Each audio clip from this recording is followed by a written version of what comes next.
Imagine discovering a body of ancient writings that claim to explain God, the universe, the human soul, consciousness, death, rebirth, the nature of good and evil, the hidden structure of reality, and humanity's relationship with the divine. Now imagine that for centuries, scholars believed these writings were among the oldest surviving pieces of wisdom in human history, possibly even older than Plato. This is the world of Hermes Trismegistus, the mysterious figure known as Hermes the Thrice Greatest. Hi, my name is Athanasius and welcome to Fire On's Kingdom. His name has been associated with philosophy, mysticism, alchemy, astrology, magic, sacred knowledge, and the search for hidden wisdom. But here's where the story becomes fascinating. Hermes Trismegistus probably wasn't one historical man at all. Instead, he emerged from the meeting of two ancient religious worlds, the Egyptian world of Thoth and the Greek world of Hermes, and eventually became the legendary teacher behind an enormous body of literature known as the Hermetica. And buried inside those writings is a remarkably sophisticated philosophy about what it means to be human, what God is, and whether the human mind can actually awaken to something greater than ordinary existence. So who exactly was Hermes Trismegistus? The simplest answer is that he was the Greek-speaking image of an ancient Egyptian wisdom figure, strongly associated with the Egyptian god Thoth. Thoth was connected with writing, knowledge, calculation, sacred speech, and intellectual wisdom, while the Greek Hermes was associated with communication, language, and interpretation. In the multicultural world of Hellenistic and Roman Egypt, gods and traditions from different cultures were frequently identified with one another. Hermes Trismegistus emerged from this environment as a figure who combined Egyptian religious wisdom with Greek philosophical language. His title, Trismegistus, is normally translated as thrice great or thrice greatest. Later traditions interpreted this greatness in different ways, sometimes associating Hermes with the roles of king, priest, and philosopher. He eventually became much more than a god or mythical sage. He became a literary authority, a name under which generations of writers could place teachings concerning the mysteries of existence. And this is one of the most important things to understand before we go any deeper. When we say Hermes taught this, we don't necessarily mean that an identifiable Egyptian philosopher sat down and wrote these books. The writings attributed to Hermes were produced across different periods and traditions. The central philosophical collection is the Corpus Hermeticum, 17 Greek treatises consisting largely of dialogues between Hermes and figures such as Tat and Asclepius. Alongside it is the Latin Asclepius, fragments preserved by ancient writers, material from the Stoibean collections, technical writings on astrology and magic, and later Hermetic literature. Modern scholarship therefore treats Hermes Trismegistus more like a legendary authorial identity than a conventional historical author. The texts themselves, however, are real ancient documents and give us access to a fascinating religious and philosophical movement that existed in the Eastern Mediterranean during late antiquity. The most important Hermetic text begins with one of the most dramatic visions in ancient religious literature. It is known as Poemander's, the first treatise of the Corpus Hermeticum. Hermes describes entering a visionary state in which his ordinary senses seem restrained. Then an enormous divine presence appears and asks him what he wants to hear, see, learn, and understand. Hermes answers that he wants to know the nature of reality and to know God. The mysterious figure identifies itself as Poemander's, often understood as a manifestation or expression of divine mind. What follows is not simply an argument about philosophy. It is a revelation. Hermes sees an immense vision of light, darkness, water, fire, cosmic formation, and the emergence of humanity. Reality is presented as something intelligible, something that can be understood because the universe itself is connected to divine mind. And this brings us to perhaps the central concept of Hermetic philosophy, mind, or nous. But don't think of mind here simply as the human brain or ordinary intelligence. Hermetic mind is something much larger. It is the divine principle through which reality becomes intelligible. God is beyond ordinary description, yet divine mind allows consciousness to participate in understanding. The human being therefore occupies a strange position. We are physical creatures living inside the material universe, but we also possess the capacity to recognize something beyond the physical. In the Hermetic worldview, this capacity is not merely an intellectual trick. It is the doorway to spiritual transformation. The problem is that most people live without realizing what they actually are capable of. They become absorbed in the body, possessions, desires, status, and sensory experience. The Hermetic teacher's job is therefore not simply to give information. It is to awaken the student. This leads to the Hermetic understanding of God. The God described in the Corpus Hermeticum is ultimately beyond ordinary categories. God is not simply one physical being somewhere inside the universe. God is the source from which everything exists. In one Hermetic formulation, God is associated with the good, wisdom, and the fullness of existence. The universe itself is not presented as meaningless chaos. It possesses order, structure, and life. One text describes a hierarchy in which God is associated with eternity, eternity with the cosmos with time, and time with becoming. In other words, reality unfolds through interconnected levels. Everything that exists participates in a larger order, and the human being exists inside that order rather than outside it.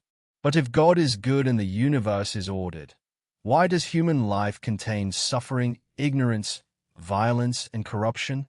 This is where hermeticism becomes psychologically interesting. The problem is not necessarily that matter itself is evil.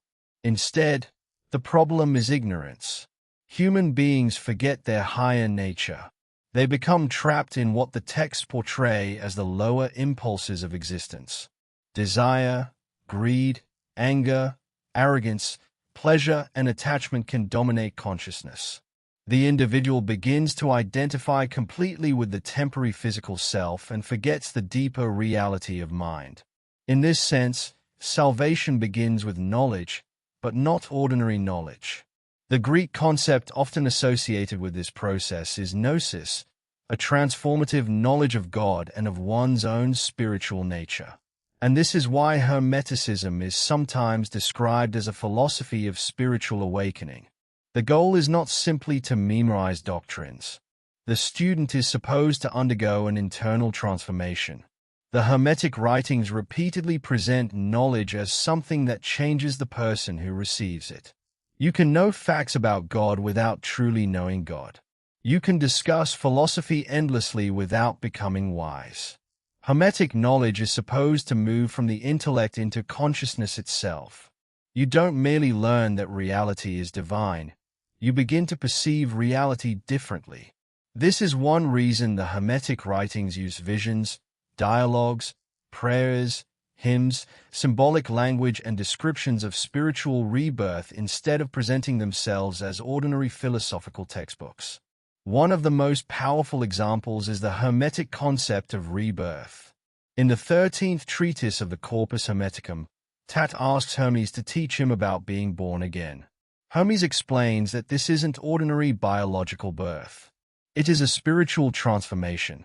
The old consciousness, dominated by ignorance and attachment to the material world, must give way to a new mode of awareness.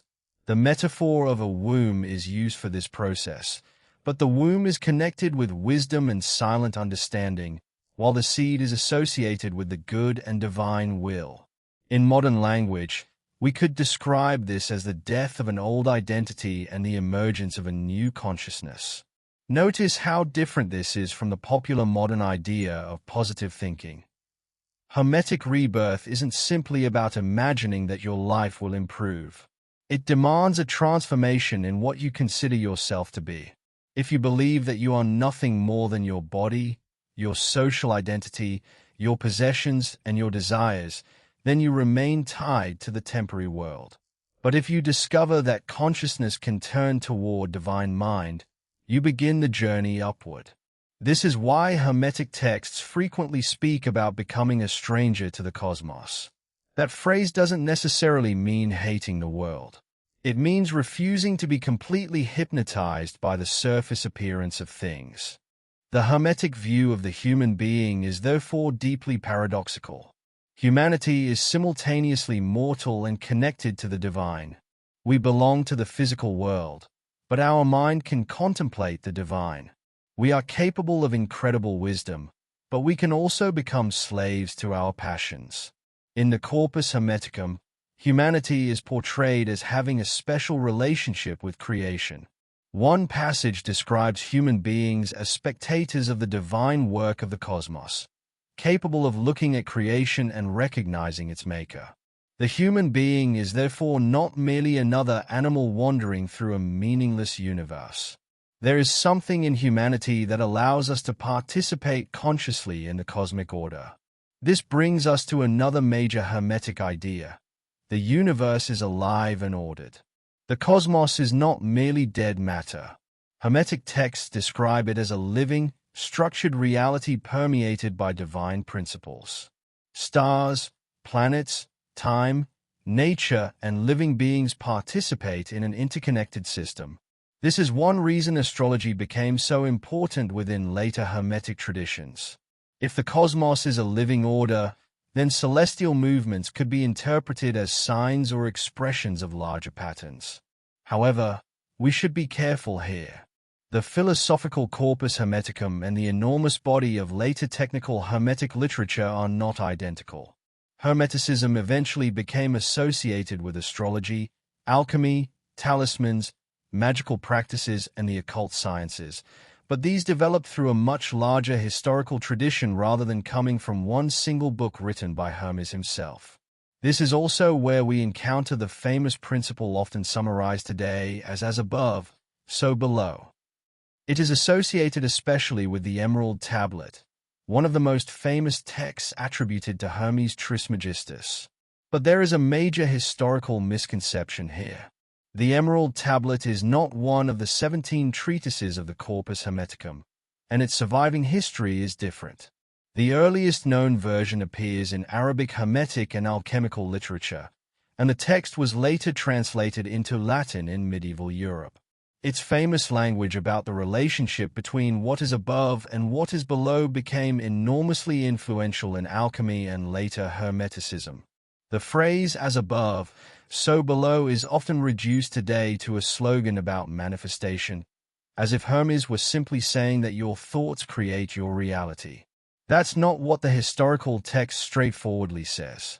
In its original intellectual context, the principle concerns correspondence. The larger cosmos and the smaller human world can be understood as related patterns. The macrocosm and microcosm reflect one another. The human being is therefore not isolated from the universe. Understanding one level of reality can illuminate another. This idea later became enormously influential in Renaissance magic, astrology, alchemy, and mystical philosophy. The Emerald Tablet also became connected with alchemy. And this is where Hermes Trismegistus gained another identity. Hermes, the master of transformation. Medieval and Renaissance alchemists attributed enormous authority to Hermetic writings. The physical transformation of substances, particularly the dream of turning base materials into gold, became intertwined with symbolic interpretations of spiritual transformation. The laboratory and the soul could be seen as two different levels of the same mystery. Whether every alchemist understood it this way is another question, but the Hermetic tradition provided a language in which physical transformation and spiritual transformation could be discussed together. The Emerald Tablet consequently became one of the most influential short texts in the history of alchemy. Another important Hermetic theme is the relationship between body, soul, and mind. The body is temporary and subject to change. The soul exists within the changing world but has the capacity to turn toward higher reality. Mind provides the possibility of recognizing the divine. This creates a kind of spiritual hierarchy. The more consciousness is dominated by physical desire and ignorance, the more imprisoned it becomes in the lower aspects of existence. The more consciousness turns toward wisdom, virtue, and knowledge of God, the more it approaches its true nature. Death, therefore, becomes more than simply the end of biological life. It becomes part of the larger question of what happens to consciousness when it is no longer identified with the body. The hermetic path also involves ethics. This is sometimes forgotten because modern discussions of hermeticism focus heavily on secret knowledge, magic, astrology, and alchemy. But the philosophical hermetica repeatedly emphasizes moral transformation. A person who claims to possess divine knowledge while remaining controlled by greed, hatred, and arrogance has not actually awakened. Knowledge without transformation is incomplete. The hermetic ideal is a person who becomes increasingly aligned with the good, develops self-control, recognizes divine order, and learns to live according to a higher understanding. In other words, enlightenment is not merely an intellectual achievement. It should produce a different kind of human being. And then there is prayer. Hermetic spirituality is not purely intellectual. Several texts contain hymns, prayers, and expressions of gratitude toward God. The seeker is encouraged to turn the mind upward, to recognize the beauty and order of creation, and to cultivate reverence. In the Hermetic worldview, the ability to understand God is itself something received through divine grace. Human intelligence alone cannot simply force its way into ultimate reality. The seeker must become receptive. This is why silence, contemplation, and prayer repeatedly appear alongside philosophical reasoning. The Hermetic texts also contain a fascinating attitude toward nature. Nature is not simply something to conquer. It is part of the living cosmic order. The human being can study nature because both human intelligence and the natural world participate in a larger rational structure. This helps explain why hermeticism later became attractive to Renaissance thinkers who were interested in the relationship between spirituality and natural philosophy. The universe became something that could be read, almost like a sacred text. Stars, plants, minerals, numbers, and physical processes could all be interpreted as expressions of deeper relationships. But Hermeticism wasn't only about abstract philosophy. Another major part of the historical Hermetic tradition involved technical practices: astrology, alchemy, magic, medicine, talismans, and rituals. Arabic manuscripts attributed to Hermes demonstrate how broad this tradition became. The Library of Congress, for example, preserves a manuscript known as the Book of Hermes the Wise, attributed to Hermes Trismegistus and dealing with invocations, medicinal preparations, and magical practices. The important point is that there was never one universally fixed Hermetic system. Different authors, cultures, and centuries interpreted Hermes differently. One of the most fascinating discoveries connected to this tradition occurred in Nag Hammadi in Egypt in 1945. Among the Coptic manuscripts discovered there were Hermetic writings including the Discourse on the 8th and 9th, the Prayer of Thanksgiving, and material connected with the Asclepius. The Discourse on the 8th and 9th is particularly important because it appears to preserve evidence of a more experimental and possibly ritual dimension of Hermetic spirituality. This discovery showed that Hermetic literature wasn't simply a philosophical curiosity preserved in Renaissance books. Its ideas existed within the religious world of late antique Egypt itself. Now we have to talk about the Renaissance, because this is where Hermes Trismegistus became one of the most influential ancient teachers in European intellectual history. In the 15th century, manuscripts containing the Corpus Hermeticum reached Florence. The philosopher Marsilio Ficino was working for Cosimo de' Medici and had been translating Plato. But when the Hermetic writings became available, Ficino temporarily changed priorities and translated Hermes first. He and many Renaissance thinkers believed Hermes represented an extremely ancient wisdom tradition, Prisca Sapientia, the idea of an original divine wisdom that existed before later religious divisions. For Renaissance thinkers, this was revolutionary. They believed Hermes might have lived before Plato and perhaps even around the time of Moses. Some believed that Hermes had predicted Christian revelation. Others connected Hermes with ancient Egyptian wisdom, Jewish Kabbalah, Plato, and Christian theology. The Hermetic writings therefore became part of an enormous attempt to reconstruct what Renaissance intellectuals believed was the original wisdom of humanity. This belief eventually influenced philosophers, magicians, artists, scholars, and scientists. But then came one of the great historical twists.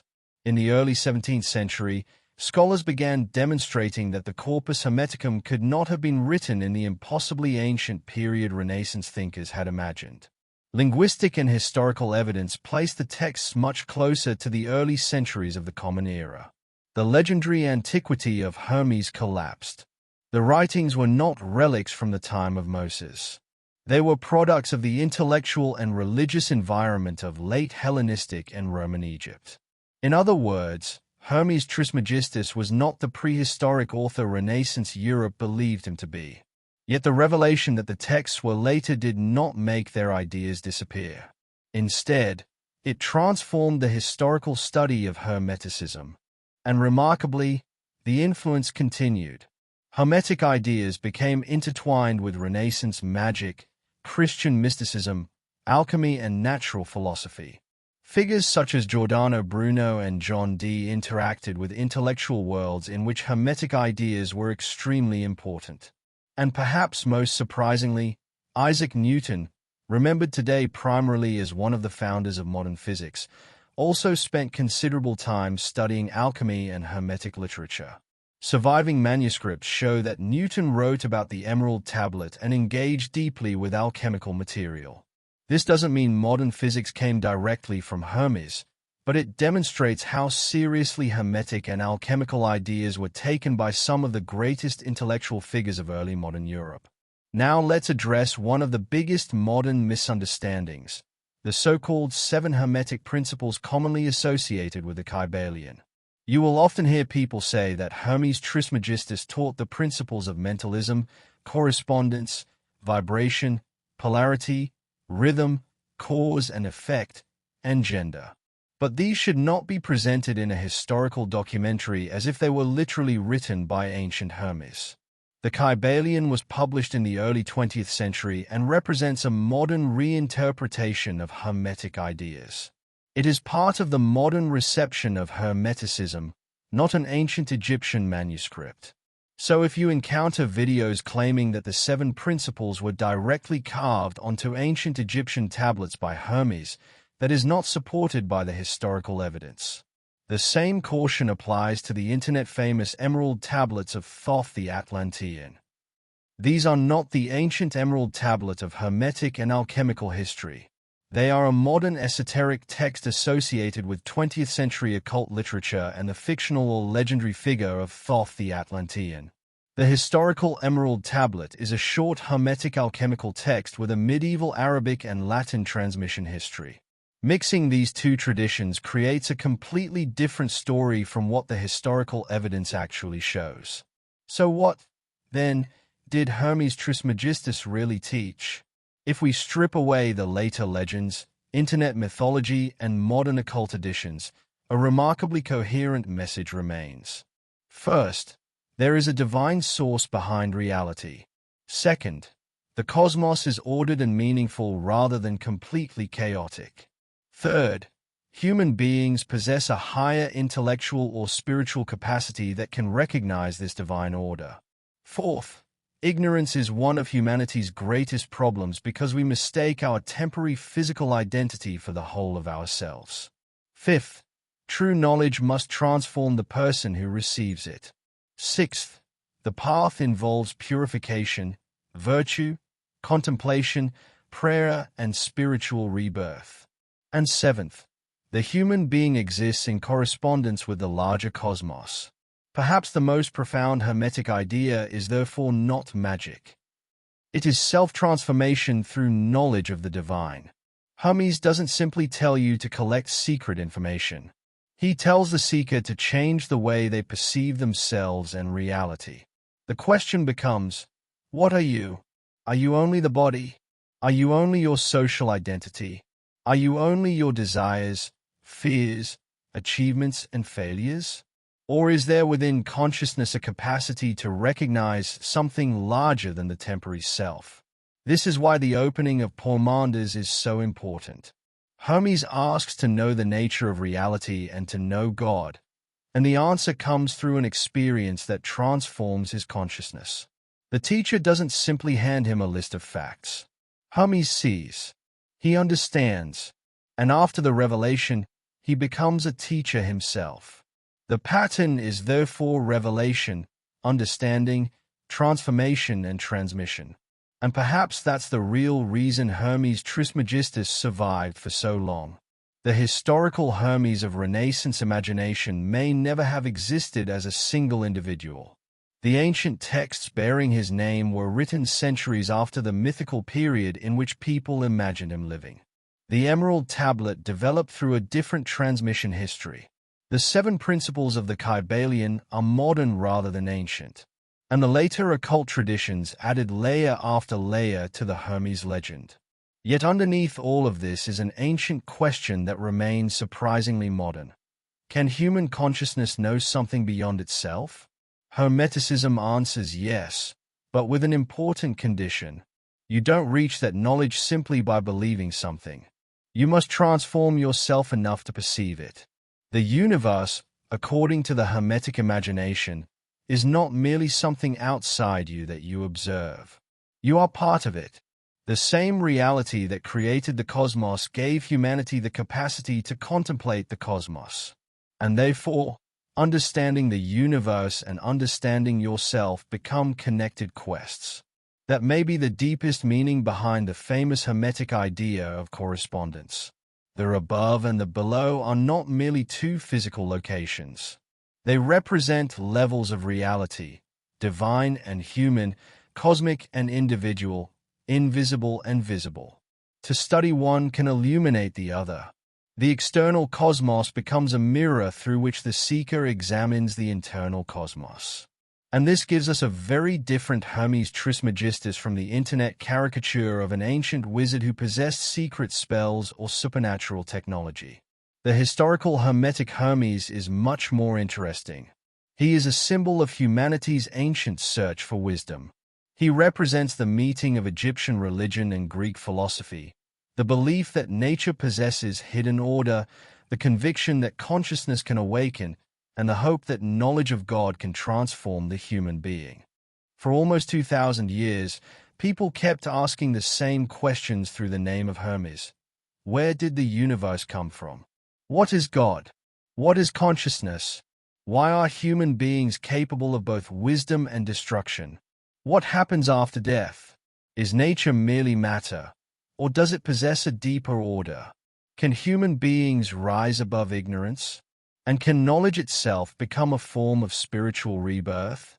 We may never know whether there was ever a historical Hermes Trismegistus who personally taught these things. The evidence doesn't give us that certainty, but perhaps that is almost beside the point. The historical Hermes became something larger than an individual. He became a voice assembled from centuries of Egyptian, Greek, Roman, Arabic, medieval, and Renaissance thought.